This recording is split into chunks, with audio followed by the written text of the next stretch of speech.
Hi guys, welcome back to the Abios Grand Tournament. We are halfway through the day.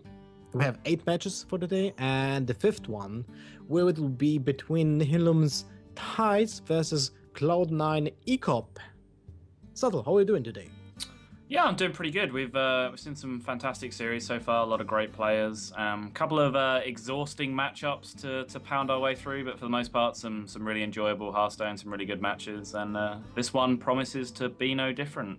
Two great players, one of them who I know you know exceptionally well. Thijs on a bit of a tear recently, definitely on an upswing in his Hearthstone career, been doing incredibly well. Yeah, he's ranked 1 in Gosso Gamer's world ranking right now, so he's really on a win streak, and he will probably not be taking this game lightly, right? He wants to win. He wants to cement that first place in Gosso Gamer's ranking. But as we know, I mean, I know, and you guys know too right now, because I will tell you about it. Thijs is at Life Coach's place because he's preparing for the next BlizzCon stage. So he'll be playing, from what I know, from his tablet, from his iPad. And because of that, there will be no camera. And yeah, but he will be fully focused on the game against Ek0p, and Ek0p is kinda on the opposite side of the swing, you know, when it comes to position, when it comes to Thijs and Ek0p. Ek0p wants to bounce back. He didn't have a really big showing lately when it comes to tournaments, so yeah, I think he will be taking this seriously too. And we have the matchups. I mean, we have deck lists, not deck lists, decks. Oh god. Third time lucky though, but we got that. Yeah. Third time the charm. Thijs is bringing Mage, Warrior, and Warlock. Ek0p is bringing Paladin, Druid, and Warlock. No Warrior whatsoever. Wow. Oh, there you go. Lothar's very happy. I'm very sad. I think I'm one of the few people left that does still really enjoy watching Patron Warrior matches, but no such luck for me in this lineup. But still, Ek0p going with a very consistent, tried and true lineup. Paladin, Druid, and presumably Handlock, although Ek0p is kind of well known for playing aggro a bit himself. I've definitely seen him play a lot of Zoo, and I've also seen him play some very strange control Warlock builds along the lines of the old Dark Wannix OTK decks and things like that. So he could be coming out with something special, but I don't know. I'd still expect to see a fairly standard Handlock here in this lineup. What's Zoo like stand right now in the metagame? To be honest, I have played a lot of ladder and lately when I was streaming, and I have seen maybe 2 Zoos in general. Everyone else is playing Handlock or some variation of Demon Lock, but no Zoo inside at all. Almost no Zoo inside at all. Yeah, no, I agree with you. Zoo definitely seems to be at one of the weakest points that it's ever been in the metagame. It's hard for that deck to ever go away just because of how ever present the strategy is. You know, you just you play out your hand of efficient minions and you tap to draw more cards. Like, it sounds like a really simple, straightforward strategy, but because of how powerful the Warlock hero power is, that strategy will pretty much never go away entirely. But I definitely agree with you that it's a low point right now in terms of its fluctuating power level. It's really a rare sight to behold, because we all thought that Zoo is never going out from being a top tier deck, because the strategy is so consistent, right? Yeah. You play minions, you deal damage, you draw more cards, you play more minions, Yeah. you just refill the board, and Doomguard, Voidcore are such important cards in this deck. They basically put more pressure on the board instantly, and that's something like really hard to like to play around. So I was really surprised by Zoo being on a downfall right now. Anyway, we'll be starting the game, but before, I just wanted to remind you guys that this channel is a brand new channel. This is the first tournament going on from Abios, but it's not the last. And we'll be seeing a lot of more tournaments in different games too, in Counter-Strike, Heroes of the Storm, not only Hearthstone. So if you're interested in that, be sure to click that follow button under the stream, so you'll be notified about next tournaments going on. And also remember about tweeting with the hashtag AbiosGT. So here we are, game one, and it looks like a tempo mage from Thijs going up against the, there we go, Secrets Paladin. Could have just been a standard aggressive Paladin, but the Secrets come into hand and confirm that we have the Mysterious Challenger. And Flame Waker Arcane Missiles, one of the absolute best answers to this deck, with the coin as well. That's devastating. Yeah, really huge pickup from Thijs in his opening hand. And we saw in Ek0p's Mulligan, he's actually playing a Blood Knight in this deck. How do you feel about that inclusion, Lothar? It's really good in current metagame when you can see how much people are playing Divine Shields in general, and even they're playing Cockhammers in most of the Paladin decks. So Blood Knight seems like a no-brainer in most of the Paladins. So really cool. Ek0p trying to decide here between his two secrets. I like the Redemption because it looks like you have a nice curve of minions that you don't mind getting redeemed. You're going to have to find something to do on turn 3, so you'll probably have to try and avoid hero powering as best as possible. But if either that mini-bot or the Shredder, and now that Haunted Creeper even, is totally fine. If any of those minions get redeemed, then you would have got pretty good value out of your 1-mana secret. So I like going for the Redemption first there. Yep, good choice. Is that a Valdir Raider? It is. Oh wow, that's a pretty solid actually pickup. that's a really insane pickup. It's better than well, it's not better than the demon. Right. I mean, it kind of is, right? Because you don't have to ping yourself in the face.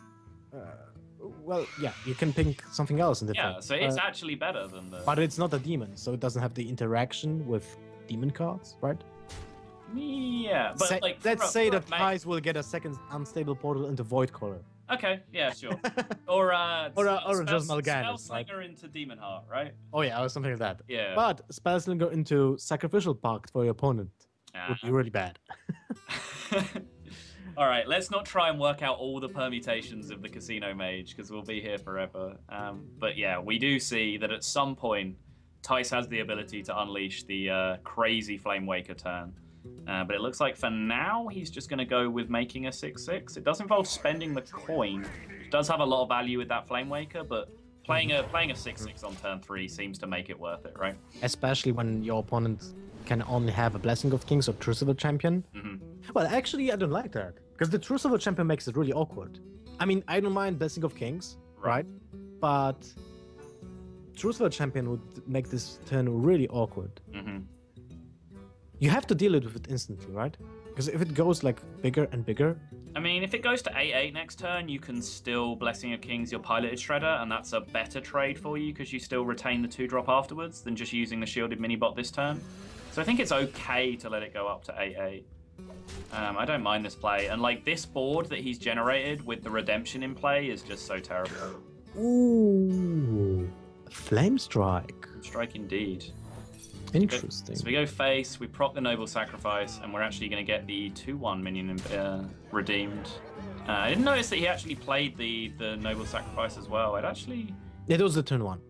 No, he played the Redemption on turn 1. He played the Noble Sac on turn 3 alongside the Creeper, which honestly I don't know if I like too much, just because of how high value your board was for Redemption. So yeah, kind of interesting, but it plays around things like Frostbolt, I guess, even if you do have the Noble Sacrifice in play. So hard to say exactly what his thinking was with playing the Secret. You know, even just spending the mana to be efficient has some merits to it. Will he go for the Master of Battle this time? I mean, you probably have to. But then again, the Kvaldi will just go kind of out of range next turn. Right. It's interesting change of pace each single turn. Because if you play Blessing of Kings, you have to attack with the Piloted Shredder into that. Because why would you play Blessing of Kings on your Haunted Creeper, right? Yep. It dies anyway, and you don't want to do that. If you play Master of Battle, you have to go for the hero power, and then you would sacrifice your minions into the Kvaldir with attack of your hero power. Yeah. But then you're really weak to like board clears, right? But you saw coin, so you don't anticipate the Flame Waker. He's just going face, just no respect for the Valdir Raider at all.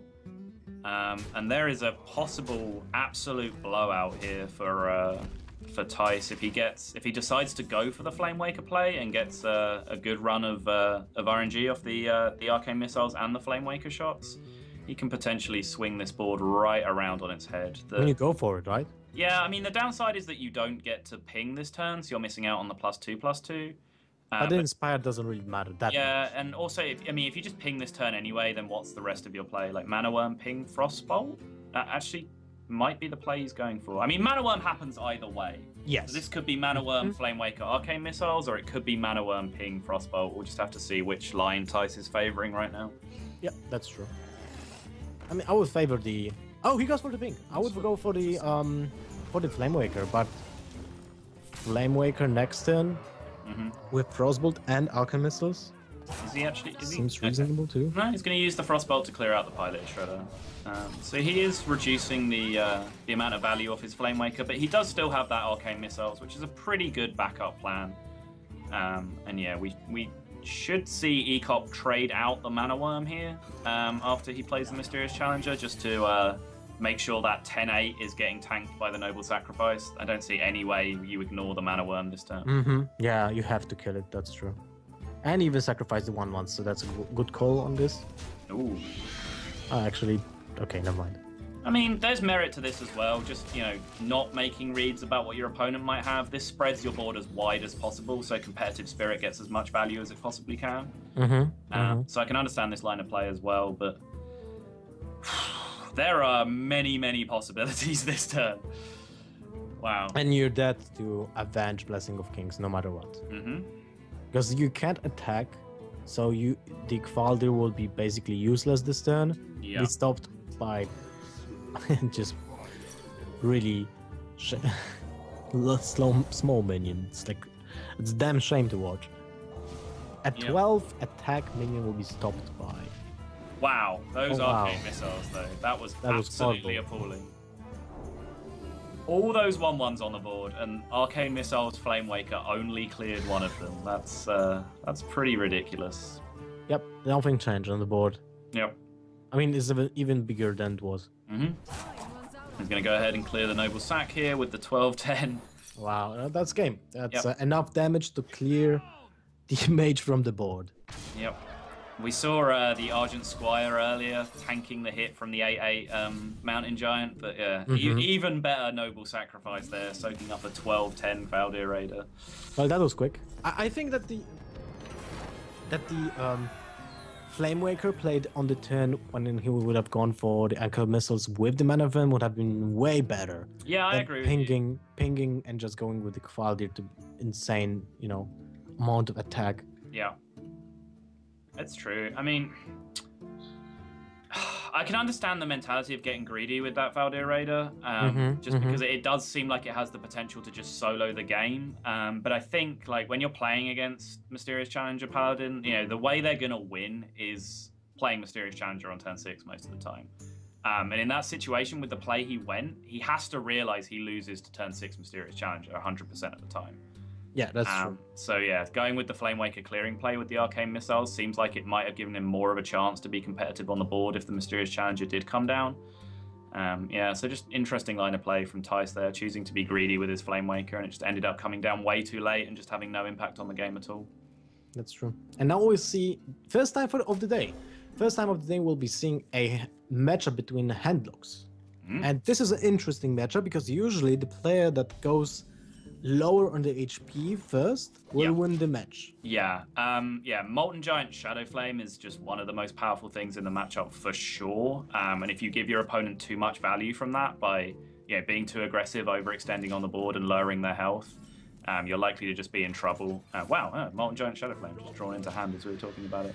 Yep. But we do see this is quite probably not an exact mirror, because we see the Mal'Ganis in Ek0p's hand, which suggests that he's playing the demons along with the Doomguard. He obviously is playing the demons. And then in Thijs' hand, we see a Sludge Belcher, which suggests that he isn't playing the demons. And Second Hellfire also suggests that he's playing just more of a classic handlock list. So it's not quite a true mirror match. There is a little bit of a wrinkle in it as they're playing slightly different archetypes. But for the most part, it's two decks with, pretty much the same strategy, right? Yeah, that's true. A very good analysis. As usual, Subtle on spot. So we see Ancient Watcher come down, and unfortunately for Thijs, just nothing to play on turn 4. Normally, well, he can draw it still. Nope. No. Hunter's not bad. Thijs has just played his turn 4. Oh yeah, sorry. This is Ek0p. But again, Ek0p misses as well. So this is a very unusual handlock mirror. Normally the player who's going first is slightly favored if they're able to get their first big minion down early. If you get a mountain giant down first and your opponent doesn't have the big game hunter, you're pretty happy to be going first. But this is kind of a weird scenario where both players have whiffed on their big threats early. And both players... well, no, never mind me. I was just like watching the potential draws for... Wait, this is Ek0p, right? So Thijs has no big game hunter. Yep. But he has the potential Shadow Flame. And you should taunt up the 2 watchers here. Yeah, this is a really strong play. If there's no big game hunter from your opponent here, well, wow. Never mind then, right? Yep. So I was about to say, I mean, it's still true. If there was no big game hunter, then this is a fantastic play that starts to get you a ton of value on the board. But the big game hunter come flying off the top for Thijs just to solve all his issues. What about Emperor instead of big game hunter? Oh, see? He was opting that. And I think that's a really cool play. Let's see. Unless there's an owl being drawn. Yeah, I guess as from what you can see, there's no way on the board to deal with the Emperor, and getting 2 ticks of Emperor in handlock is generally game winning in every matchup. And it looks... Are we going to see just Emperors go to war here? He looked like he moused over the Emperor to play his own there, but I don't know. You already have 1 8/8 on the board. You can play a second one and silence the 5/5. That seems pretty solid. Yeah, it seems solid to me too. I mean, the Emperor is really, really good in this situation when you have a Morganis in the hand, Doomguard, the big game hunter for even more tempo swing, and a 1-mana owl. I mean, that's really insane because you gain so much tempo in your answers. They're basically game winning by that. But the problem is your opponent is getting the second tick also. I mean, the first tick is more important than the second one, so I wouldn't blame him for going for his own Emperor. But at the same time, you're building so much board, and you play around a Shadow Flame of your opponent. Because he would attack with the Emperor into an Ancient Watcher. Just Shadow Flame everything anyway. I mean, there's no reason to attack, but yeah, you get my point, right? And he chose to silence the Belcher and just directly take out the Emperor there, which I do actually like, opposed to just silencing the Emperor, because the Emperor was competitive against the 4/5 taunts that he has on the board, whereas this Sludge Belcher isn't. So I can definitely understand going for that option instead. So Hellfire has merit to here. I mean, Hellfire has a merit. You Hellfire, you kill 1 giant, 2 minions, you damage heavily to 3 other ones. So you can check one of the Ancient Watchers with your Belcher, but then you're lacking that Dark Bomb to go through the other Ancient Watcher, and there's still 1 giant left. Yeah, I was just about to suggest this play. The Argus Shadow Flame play is actually a full board clear. Oh, wow, is he going to favor face damage over clearing the 8/3? Well, he has a Molten Giant in his hand, right? So. Yeah, that's true, but you know, from the same perspective, do you really value hitting your opponent in the face that much? Because you're just kind of accelerating their Molten Giant. So yeah, that's true. It's an interesting decision to be made. And tap coin Emperor and then trade looks like the play here. So like I had no dispute that what he did was netting free damage. It was really, really likely these 2 minions were going to trade anyway. So in every other matchup, I would go ahead and so sure, be greedy, hit the face there. But it's just a concern in the handlock mirror about, do you really even want to hit your opponent in the face? So yeah, it's an interesting decision from Thijs, but the Emperor is going to have to be force out a Hellfire here from Thijs, but it's a pretty effective answer nonetheless, and he can follow it up nicely with a Twilight Drake just to maintain the board. There's no owl for Thijs, for Ek0p, because he played already 1. And the Morganis seems like a really strong play. The problem is there's a big game hunter. Right, and if he does play the Morganis, this entire play has been set up by the fact that he had 2 Mountain Giants on the board, and neither of them got big game hunted, because Thijs chose not to and went for the Emperor development instead. So there's the side product. The side product of that, where he's convinced Ek0p that he doesn't have the big game hunter in his hand, and he's picked up the best minion in the deck to Big Game Hunter for it. Definitely, with no impact on the board at all. Because usually when you play Mal'Ganis, you already have something like a plan, let's say with a Doomguard from the hand, right? To deal like the finishing blow or something like that. Sure. And in this situation, this is like basically you throw a big minion, waits the turn, and your opponent gains a turn and gains a minion. So Thijs did favor the face damage earlier. Obviously, face damage now is more relevant than it was earlier. You know, the difference between 17 and 13 is so much bigger than the difference between 23 and 20, and not just because it's one more, but you know, because you're actually activating actually impactful Molten Giant combos like Molten Giant Shadow Flame. So I would expect to see him just pass turn here, and he does. But wouldn't you think that your opponent would play a Molten Giant for 7 mana? For 7 mana instead of Mal'Ganis? I don't necessarily think so. Especially if you followed the mind games along and you think your opponent thinks that you have no Big Game Hunter. You know, because your Molten Giants are going to get cheaper anyway. That Mal'Ganis was always going to cost 8. So, you know, spending your 8 mana on an 8 mana Mal'Ganis seems like, you know, a relatively strong way to play out your hand, because you can then continue to play any Moltens that you have for cheaper later on in the game. So I don't think you can get a read that he has no Moltens in his hand from the Mal'Ganis play particularly. Yeah, and now Dr. Boom has no answer because there's no Big Game Hunter left. But at the same time, do you really worry about that? You want even the face damage going. Oh, yeah. Yeah, I was going to say, we can see what the Boombots do, and then we'll decide whether we're worried about the Dr. Boom. I think. Yeah, I just wanted to say that the Boombots can be really deciding how the game will develop this turn. Yeah. Again, as I mentioned before, eyes tend to light up when there's a Mortal Coil target on the board, but it looks like Thijs is going to turn it down in favor of the Hellfire and just trade the board out and replace his Twilight Drake, probably with a Molten Giant and a Healbot. Yeah, he doesn't have to be that scared at 11. He can. You don't have to play that Molten. The Healbot. You can go with the Drake instead. Yeah. Yeah, he's even going to tap with it. I like this. Yeah, biggest board presence possible. I like this play. The only combination of cards that can kill you is a Doomguard with a PO.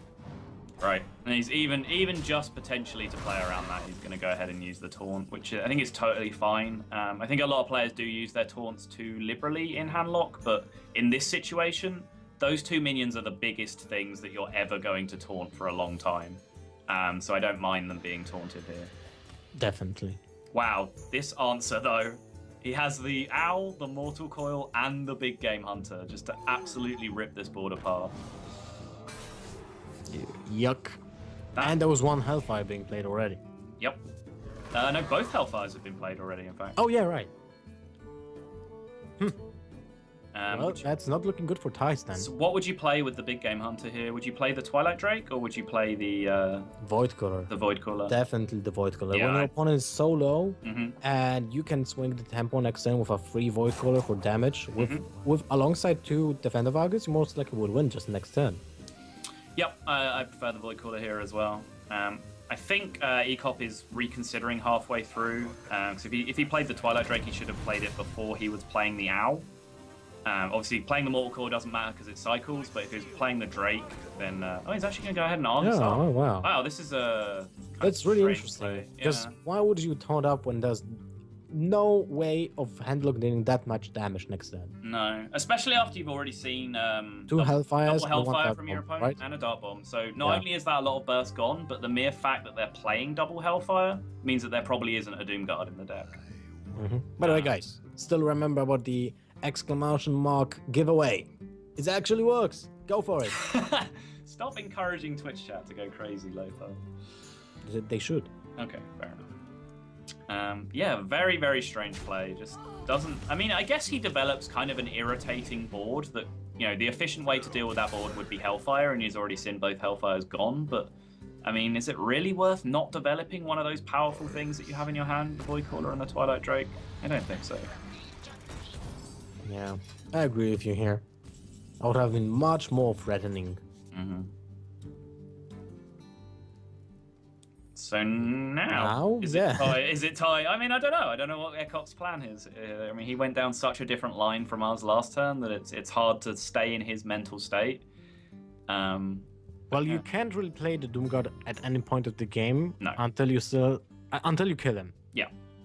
So at least we can like scratch one card from the hand for being played. Sure. So no tap here. He's just going to go ahead and play out a Twilight Drake first. Does that mean he's intending to spend his entire 10 mana? Or is he just too scared to tap right now? I think he's too scared to tap. Like his turn last time was actually saying, okay, I'm worried about what we can do. Right. So I won't tap here. No, it looks like he's spending 10 mana. He's going to put the 2 big taunts down this turn. And maybe this was his plan in the long run. This way he gets to play them and immediately get the Argus value out of it. But still, you know, one of these 2 minions could have already been on the board last turn and attacking. So yep, seems reasonable. But he is now, I would say, in a very favourable position in the matchup. We do see the Iron Beak Owl, but there's 2 really high priority silence targets on the board, and he only has 1 owl to choose from. So, which one of these do you silence, Lothar? There's no Mortal Coil as a follow-up. Right. So I think it's even better to silence the Void Caller. Because you will deal with the 5/7 Twilight Drake at some point. Wait. If you silence the Void Caller, you can't deal with any of these creatures anyway. Because if you silence Twilight Drake, it's hidden behind the taunt. Exactly. Yeah. And that's for 8-10 damage. That's exactly lethal with Doomguard next turn from hand. So unless you put a taunt on board right now, you're dead. Yep. And it looks like I mean, it's the best possibility. I mean, the best play to go for a win next turn, but it looked really bleak. Is it? I mean, your opponent has very deliberately played a Void Caller this turn, and you've already seen Mal'Ganis. So, what demons do you think he has in his hand? It's a one. It's a 1 in 2 that he has Doomguard in his hand. If you're going to give him credit for having a demon, so is it not right that turn to play around Doomguard? It seems like a reasonable consideration. But if you play around Doomguard, then you play just a Belcher, and the Belcher doesn't really achieve much against this board anyway. How do you win next turn? That's fair. Right? That was the play to win, which I really love. Most players definitely don't do that frequently enough. Yeah, I absolutely agree with you. And I think if you go for the winning play, you will just increase your odds of winning the match in general. So I would agree with the Dr. Boom on just being better played out. Fair enough.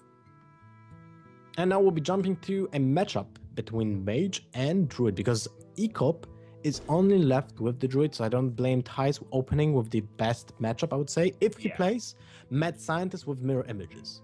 Mirror Entity, you mean, right? Mirror Entity, yeah sorry. I think even without that, you are still slightly favored. I think this is still a good matchup for the Mage, but yeah, Mad Scientist Mirror Entity is just one of the most powerful things you can do against Druid. They do have the Darnassus Aspirant now, which is a nice counter to Mirror Entity, but they've kind of removed Chow from their deck to make room for that in certain ways. And Chow was already a really nice counter to Mirror Entity, so the deck kind of stays relatively level as to its effectiveness against Mirror Entity. That's true, but at the same time, the Darnassus Aspirant can make such a big mess with the Mage's meta. Yeah. So he's going to choose to retain the coin here, either for Flamewaker value or just to coin out a big 3/6 Water Ellie next turn. And I would suspect that it's just to coin out a 3/6 Water Ellie. But next now, Innovate Emperor. Wow. But now, do you just Flamewaker coin nothing? No. All right. Thijs does not believe in the casino. He could have tried to snipe down the Shade of Naxxramas, but you know that's more of a streaming play, right? Like, let's just go for it to make Twitch chat happy. I think the solid play is definitely just coin out the big 3/6 here. You should use the Shade to kill the Mana Worm here, right? Just to at least give your Emperor a chance of living on the board. Yeah, I think that's reasonable. You know, if you're forcing your opponent to use a removal spell from hand, be it a Frostbolt or a Fireball, then obviously you're slowing down his development as well. I think that's probably worth having your Shade pinged off. Maybe not, because if he has Fireball, the mana of him only grows by one attack. If he has more than one spell, he would have to get two frostballs to like be meaningful with that play. Without, I mean, with the mana of him, the mana of him to be meaningful in this situation. But I mean, he could just double trade into the Emperor and just like play a second water elemental or something, right? Like that's more important. Yeah, you're just not giving your Emperor any chance of living at all unless you kill them. Very good point.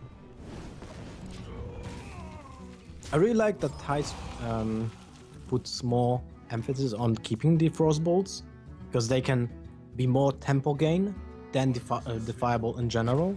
Right. And they're also easier to use with the Flamewaker and the Archmage Antonidas that he both has in his hand. And Sorcerer's Apprentice. And Sorcerer's Apprentice, yeah, okay.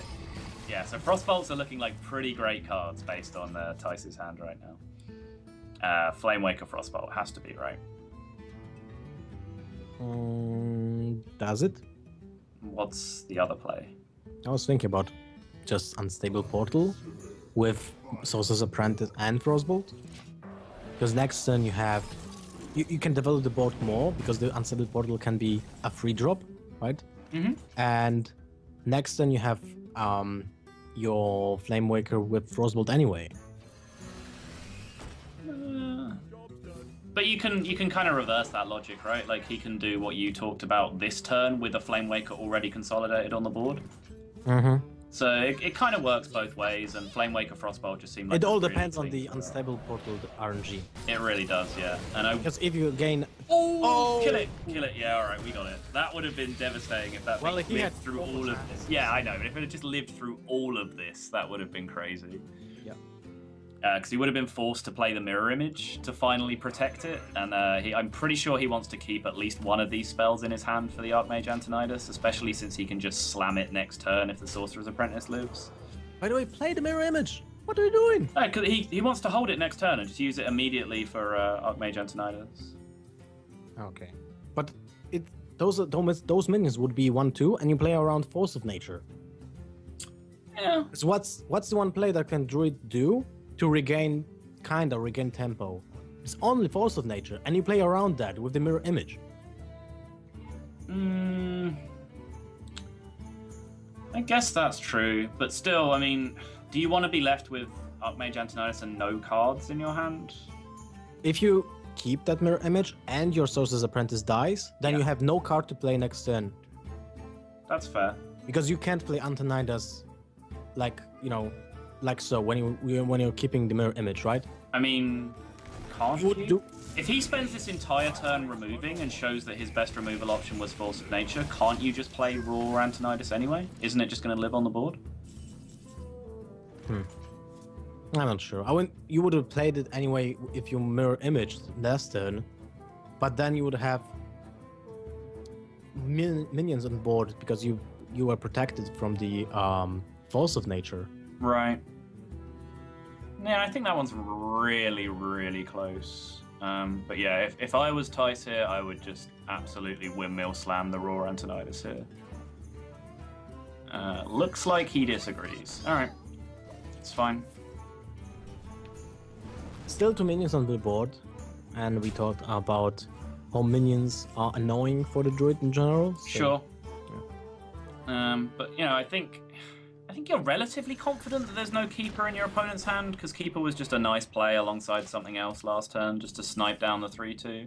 But I absolutely don't blame him for the way he's done it, and it's paid off fantastically, because he's got to get the extra Mana Worm into play alongside the Antonidas with the spell, so this has worked out pretty nicely, and the Druid, who obviously was struggling for removal, having to use Force of Nature earlier, and letting the Flamewaker live for a turn on the board, is going to have to find a way to kill a 7 health Antonidas through 2 health taunts, which is just not a thing that's ever happening. Yep. That's true. And that looks like a convincing board for the mage. It does. So on Thijs' side, he's just going to have to do some maths here when it passes back to his turn. Why would you play sorry for interrupting you, but why would you play Dandaris' Aspirant before drawing a card? You have to he needed to ramp to 10 mana. Okay, yeah. So yeah, from Thijs' side, he just has to work out whether he can just go all in and be secure, just fireball phase, fireball phase. Oh, he has 3 fireballs, right? Yep. So this is just lethal. Because of the Sorcerer's Apprentice, he can cast 3 fireballs. So this is just lethal, right? Yep. Yep. It is. Alright, cool. So, Thijs starts to claw his way back into the game. Like you said, this is the best matchup. Yeah, that was almost a freebie. This is a really heavily favoured matchup for the Tempo Mage. And you got a really, really strong draw. Lots of early pressure into just enough late game beefiness with the Antonidas just to carry him through. So now he's just going to have to work a little bit harder with his other matchups. And the other matchups are not looking that great. I mean, the Warrior is still kind of favorite. Yeah. But Warlock is not looking great at all. Right. I think let me get this right. Was Thijs playing the classic handlock or the demon handlock? He was playing the classic handlock, right? He was killed by the Doomguard, and Yes. we didn't see a Void Caller at all, right? Yeah. So I think the demon handlock has a slightly better matchup against Druid, just because you can make things happen with a tempo Void Caller on turn 4, just get a Doomguard onto the board, get a Jaraxxus onto the board, and just be competitive in terms of tempo that way against a Druid. Whereas the classic handlock, the tap giant thing just tends to not work out too well against a Druid that's playing such big aggressive minions against you every turn. That's true. Now we can see that Ek0p is lacking any kind of mana acceleration. No Wild Growths, no Darnassus Aspirant, no Innervates. Right, and we do see that Hellfire, which is going to be a pretty nice play on turn 4 if we see Shade come down, followed by Piloted Shredder. He doesn't play the Shade. Well, he's not going to coin it, right? Use the coin to give you a Shade +1/+1 and have no other turn next turn. Because you lack any kind of curve, right? And that's more important for the Druid to have the curve and keep the coin for like a half of Innervate for turn 8 with the combo. Sure. Yeah. So he's going to play the Mountain Giant here, and then Shredder is going to come down, and then it looks like Hellfire is looking pretty tempting, but he does also just have Owl Dark Bomb if he wants to let the Shade rock, but... I would say that you can't play the Hellfire now because you want the Giant to be threatening, end the game in 3 hits. That's true. Basically. Yeah, so just Owl, Dart Bomb, and hit face with the Giant is fine. After you see this not get big game hunted, I think you're pretty confident that this Giant can go some way to soloing the game for you. What about just Belcher here? It's tempting, but if your opponent has a Keeper, then he trades for the Giant, and you lose a lot of firepower. Yeah, I think I just like the Owl Dart Bomb play here. It's just so aggressive, and it just forces your opponent, probably, if there's no big game hunter in hand, it forces your opponent to do something like swipe and trade the Shade into your Mountain Giant. And then if he does that, then you just get a free turn just to develop anything you want next turn, Lower Theb, Sludge Belcher, whatever you feel like putting on the board. So it's just like a free turn, bank 8 damage on his face, and then if this board gets cleared, no big deal. I still have follow-ups and I'm still ahead. So I just really like the play. True. And as we can see, Ek0p, in fact, doesn't have any way to answer this Mountain Giant whatsoever, and he's forced to reveal the Shade just to take out the Owl and reduce some of the value on the board for the handlock. Well, this now looks like a good Owl Hellfire turn. It certainly does.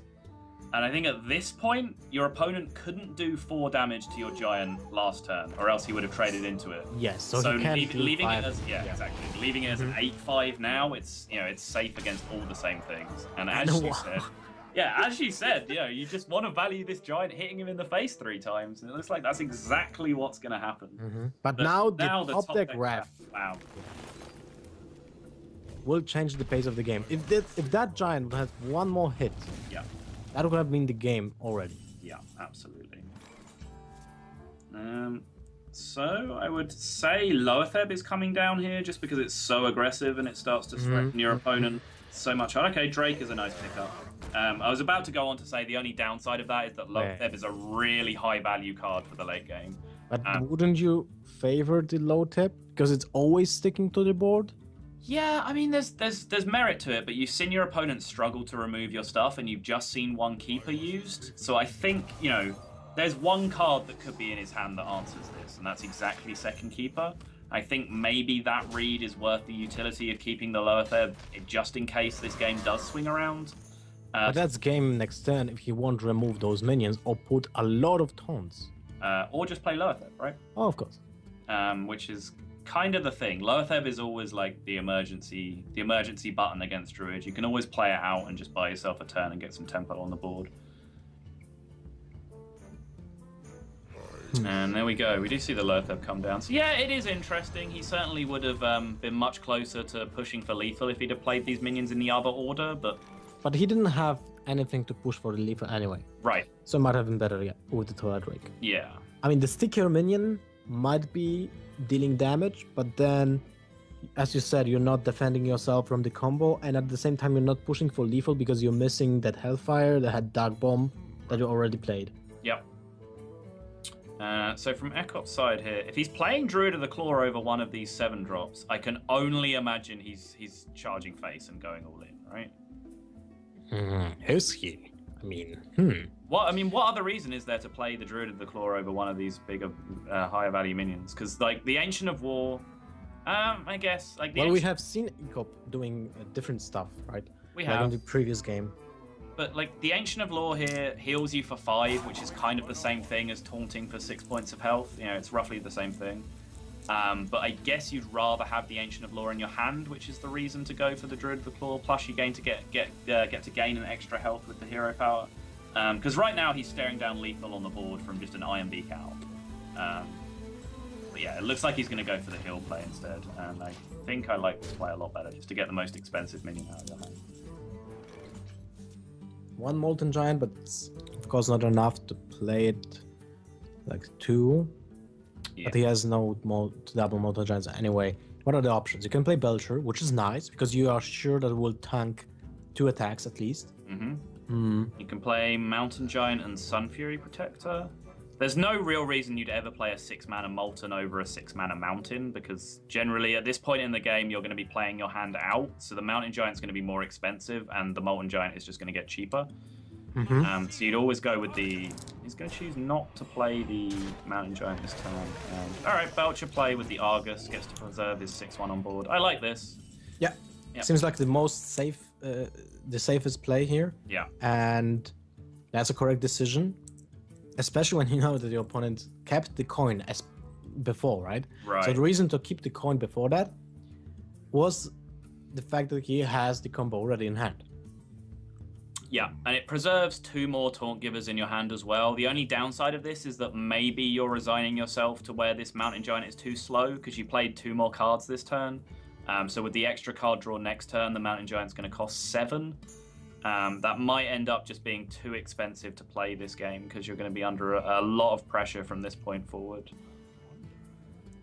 But maybe just 1 giant is enough to finish up the game, right? It's very possible. He does have the 2 Force of Natures in his hand, so he can afford to use 1 here if he wants to, but it just... I mean, it's trading 1 for 1 with a Taunted Ancient Watcher. It doesn't seem fantastic. Wait. Bearform, okay. That's interesting. He's going to go with double 5-drop taunts. Okay. And just trade out the 2/4 into the 6/1, and then imagine just pass. Yep. And that's not a bad turn at all. The Handog will have problems to deal with that unless he would have a Shadow Flame Mortal Coil.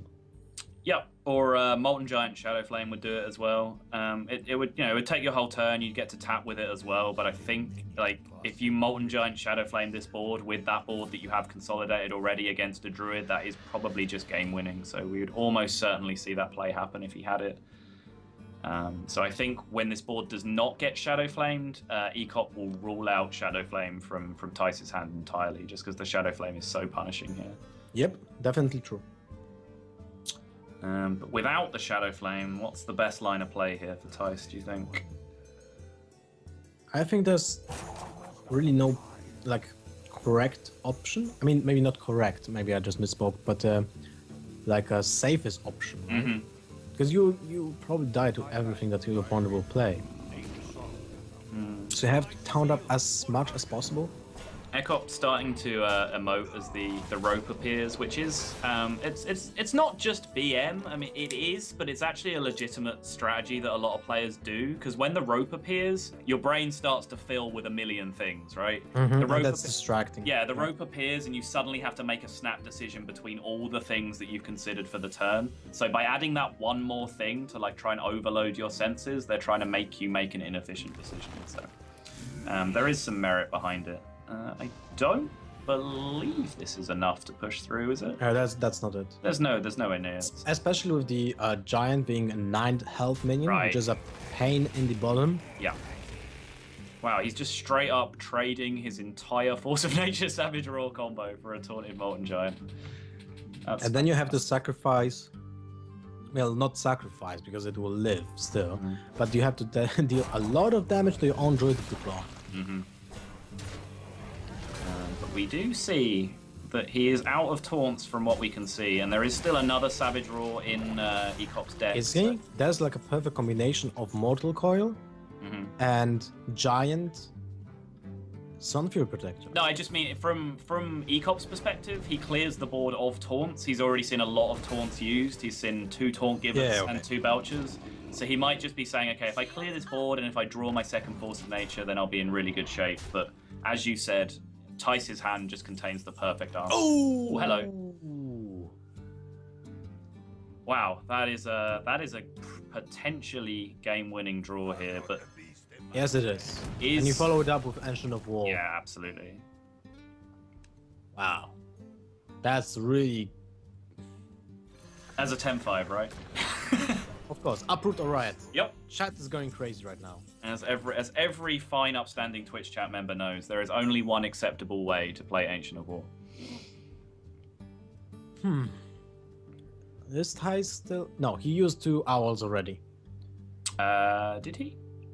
First on the Palette Shredder, second one on the Palette Shredder. Yeah, you're right. Yeah.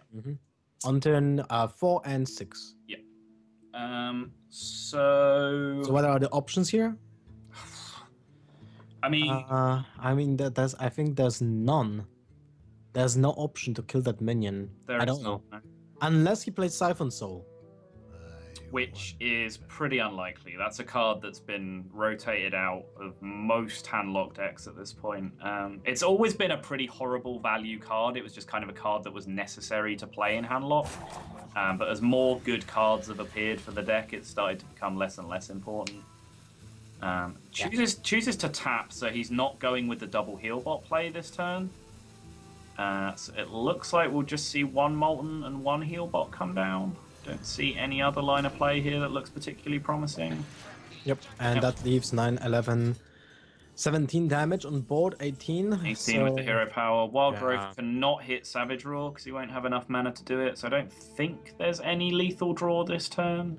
And if there's no lethal draw, then Ek0p has to be defensive. Right, because there is an 8/8 on the board that threatens just to absolutely solo him. And it will survive Hellfire as well, so if the other minions are able to trade into the Ancient of War, and then something like a Hellfire... I just wanted to say that Innervate will be for sure drawn by that Wild Growth. That's always happening. Always. I just, yeah. So yeah, we're going to have to see a defensive Force of Nature here, because that giant being on the board is way too scary. With that giant on the board, things like Hellfire just become way too dangerous. And we know there's a Hellfire left in the deck. More importantly, Ek0p knows there's a Hellfire left in the deck. So we're going to see a defensive Force of Nature here to try and tidy up some of this mess.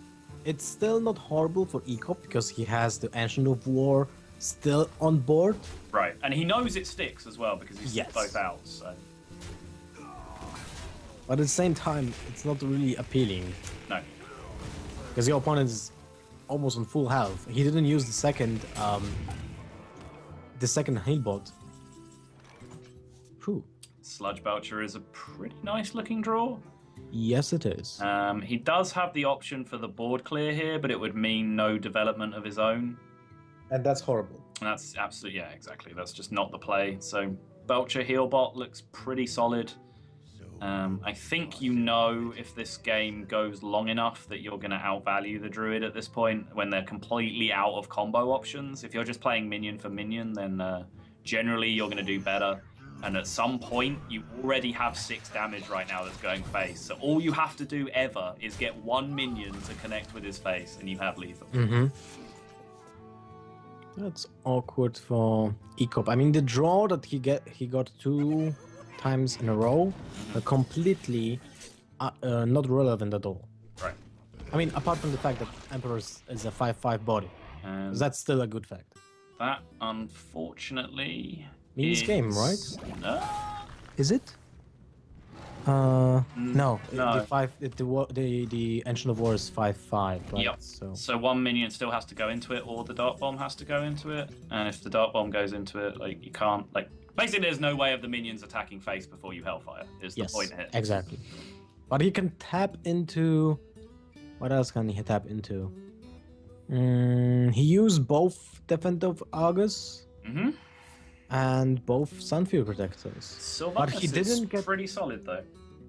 5, 12, and 14. Savage Roar is of course lethal next turn. Yep. And you know your opponent has been holding cards as well. He didn't play the card that he... I mean, they haven't been held for long, but for example, he didn't draw what we know is the... He didn't play what we know is the Innovate that he drew off the Wild Growth last turn. So you know there is potential for things like Savage Roar to be in his range. And a swipe. That's 11, 12 damage, 13 damage. That's not enough. No, not even close. And this Sylvanas just threatens so heavily to make an impact on the board here. He's basically locked out of playing Emperor Thaurissan this turn just because it's so terrifying. If there's a way of clearing the Boombot, he will for sure take the 7/7, and then you have no answer to that, and you basically lose the game.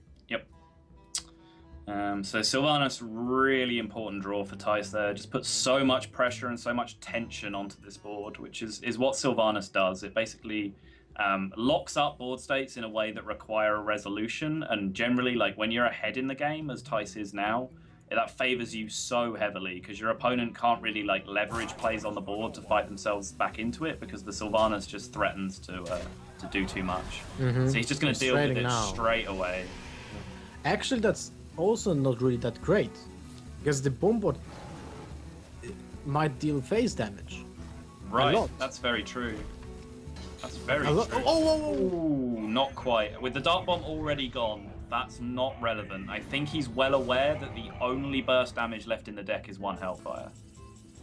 So I think he's pretty safe here, and he's actually in a pretty solid position right now with a 5/5 and a 7/2 on the board. 17 damage next turn, so Thijs can't really tap. Nope. And I would expect Thijs to be aware of that and realize that the tap leaves him dead to swipe. And Twilight Drake Emperor seems like a reasonable play. He's just going to Hellfire, okay. Hellfire to kill the 7/2 and play down his own Emperor. Ancient Water is basically useless in this matchup for now. But that is also useless. Second Innovate. Yeah. Soon left without an option to develop the board. That's so painful, Ek0p. Turn 10, 3 cards in hand, Hero Power Face. Big play. Oh wait, there's one more Sunfield Protector. I'm wrong. There is a Sunfury. Oh, wow. There's the Shadow Flame as well, so any board that his opponent does develop starts to get threatened by the Ancient Watcher being Shadow Flamed as well.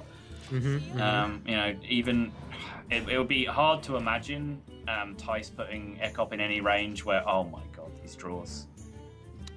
Really nice. Wow. At least the Ancient Water can't attack because 2 hours were already played. Right. And again, now you've seen the second Hellfire, you think your opponent is completely out of damage, but that Big Game Hunter gets absolutely windmill slammed this turn.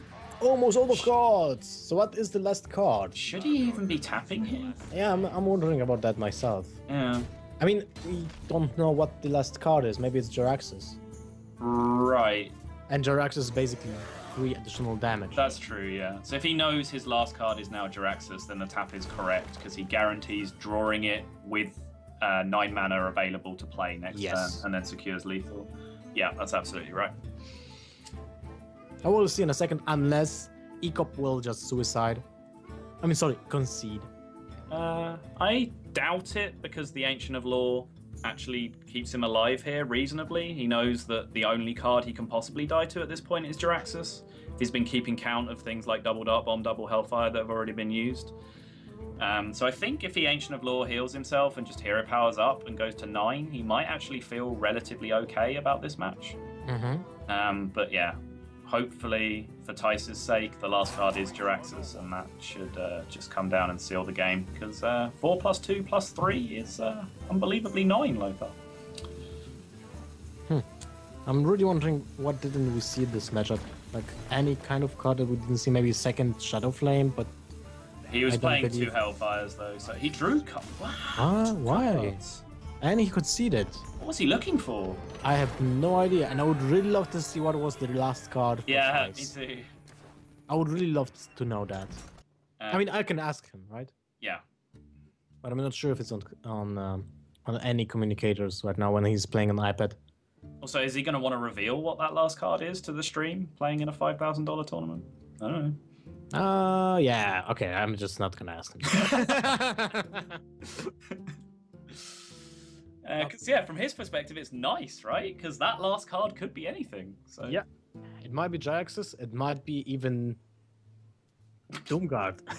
Sure. There's no reason to play Doomguard in the random one of Doomguard in handlock seems legit. So we have 2-2, and the final matchup comes down to the players' remaining decks, which is Druid versus the Patron Warrior. Have we seen Thijs play Druid this set yet? Remind me, Lothar. We haven't, right? No, we haven't. I mean, Thijs is not playing Druid at all. Oh, sorry, I had it backwards. Yeah, Thijs is playing the Patron. So have we seen it? We saw Ek0p play Druid last game, and we didn't see a Harrison Jones get drawn. Have we seen Harrison Jones? We saw it in the first game, right? No. We didn't see it in the Ek0p's game. No, okay. So he drew a lot of his deck last game, and we didn't see the Harrison Jones get drawn. So it seems relatively likely that he's not playing it. And as we saw in the previous series, Harrison Jones just one of the most powerful swing cards in the game when you hit it against a Patron Warrior, because Deathspite is just the linchpin of the entire deck. You know, people talk about the Warsong Commander and the Frothing Berserker and potentially the Emperor being the overpowered cards in the deck, and while that's probably true, none of it would work without the linchpin of Deathspite holding it together. Yeah, even if that would be a 4-mana Archon Reaper, that wouldn't work. No. Nope. Who knew that Whirlwinds would end up being so powerful? Wow, double shade. Well, that's painful. Yep. There's no way that the warrior player can deal with those shades unless he's playing Brawl. And we all know Thijs is European, so that's not the case.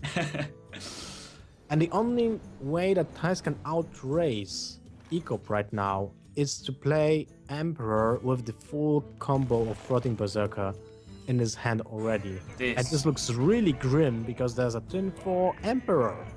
You attack, right? Do you? I mean, don't you? Is the Patron Warrior going to clear this entire board? No idea. But you have Savage Roar in your hand. Right, but if one of these minions is dying, it's Emperor Thaurissan, right? Probably true. So, yeah, maybe. Yeah. So isn't the damage from the Shades just free this turn, and they'd still be there next turn regardless of whether you attack or not? Like, are you playing around in a rage, execute Deathspite? Is that what you're playing around by not attacking? I mean, that seems ambitious, right?